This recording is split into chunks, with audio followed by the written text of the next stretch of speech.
Hi guys, today I'm going to talk about next Python bytes. It's about Fibonacci series. Before going to this, you should know what is Fibonacci series. It's nothing but sum of first two numbers gives the next number. So let us see here, 0, 1 plus, which gives you a 1. Summation of 0, 1 gives 1, which is a next element of that summation. You see, sum of this two digit gives next digit. So that is the concept of whole idea. So this series is continue until infinity. It is simple. So 0, 1, so sum of that gives 1, and here let us see 2, 3, sum of that gives 5. So next number that. So first we can get the number from user.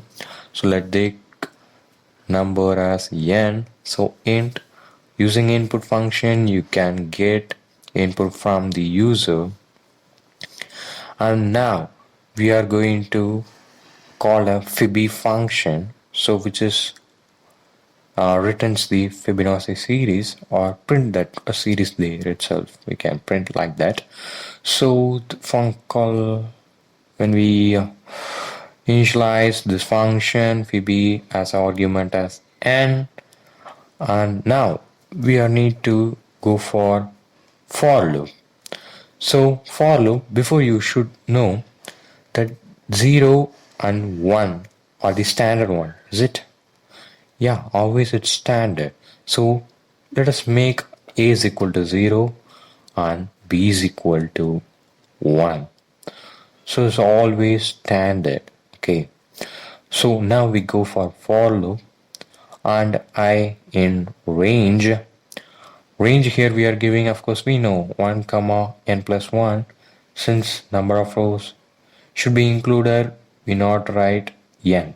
Okay, now we can go for a loop.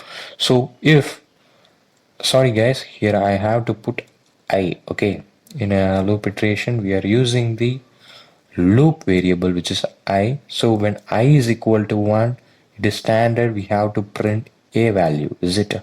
Yeah, so print a is the correct option.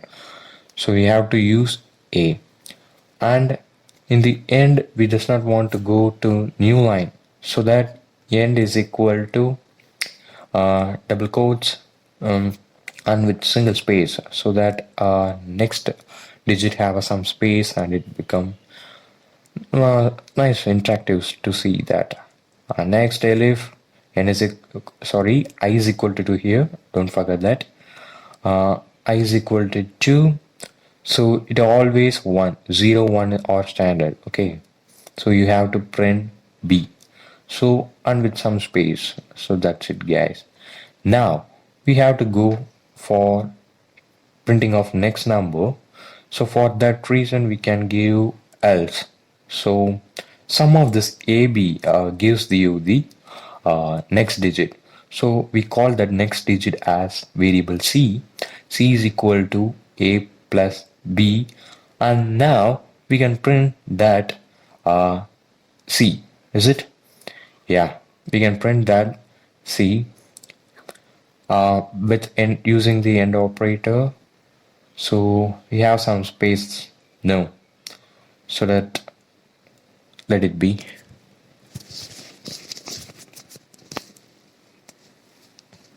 So now I'm going to talk about how, here you see guys, 0, 1 are now our A, B respectively, is it?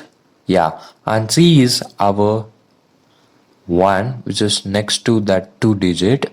So now in iteration we have to change our 1, that is B, to A, and we have to change our C to B, so that we can sum up that and we get 2 as our C.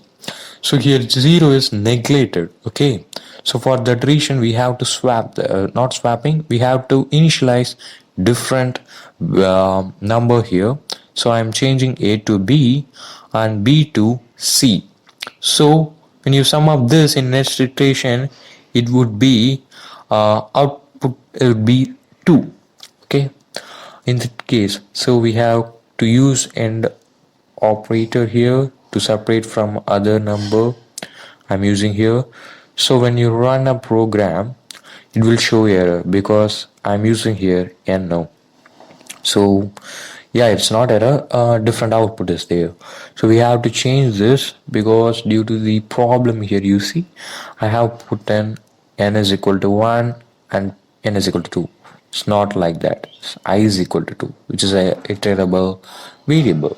So when I run the program now, when I type 5, it should have Fibonacci series, yeah. And I'm going to run again, and I'm getting 10. So yeah, this is how you can use Fibonacci series in your function wherever you need in your code. So thank you for watching, guys. Have a nice day.